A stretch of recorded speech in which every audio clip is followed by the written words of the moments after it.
Black consciousness versus Black liberation, what is the difference and which one is the best for Black people on a whole? We believe that both are important and go hand in hand. Here is why. The vast majority of Black people who are waking up, abandoning religion and the system of popular culture are seeking Black liberation.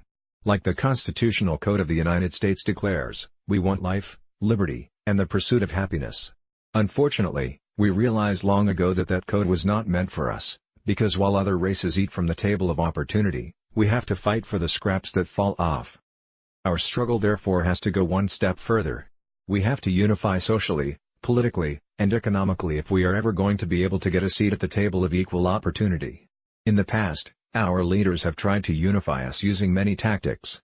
They have tried to get us informed and educated by creating Black colleges, newspapers, magazines, radio and TV stations. They have tried to unify us with religion and social organizations. They have tried to empower us by creating Black-owned businesses for us to build wealth in our communities. Our leaders have also tried to increase our political power by encouraging us to vote and get involved in the political process. We can't say none of that has worked, however we still find ourselves struggling to be respected as human beings. We believe that our failures are based on our general level of consciousness as to reality and how the world works. In other words, we will never achieve Black liberation until we focus on how to become truly conscious. Black consciousness is an active process by which Black people are using their conscience as a motivator to gain mental strength. Mental strength involves increasing one's self-discipline and self-motivational abilities.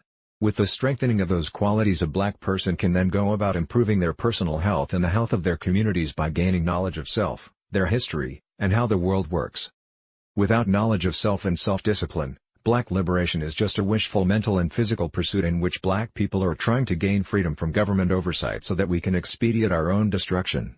We may hate the government and police, but we all know that if they didn't exist, all hell would break loose. Racism is still a big factor because without true racial unity, they will continue to do what they want to us without consequence.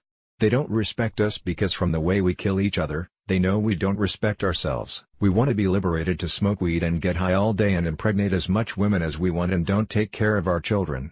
Our women will continue to destroy their skin with bleaching creams, surgery, and hair chemicals.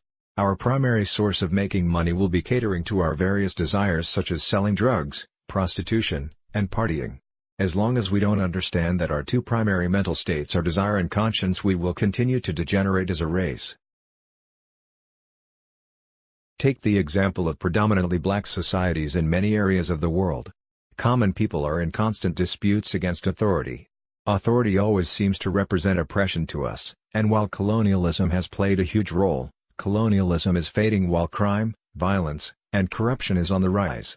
It is disappointing to witness because building productive societies will always require some level of oversight. The only way that Black societies will be able to successfully function in this new age is to raise the level of consciousness of the people within the society.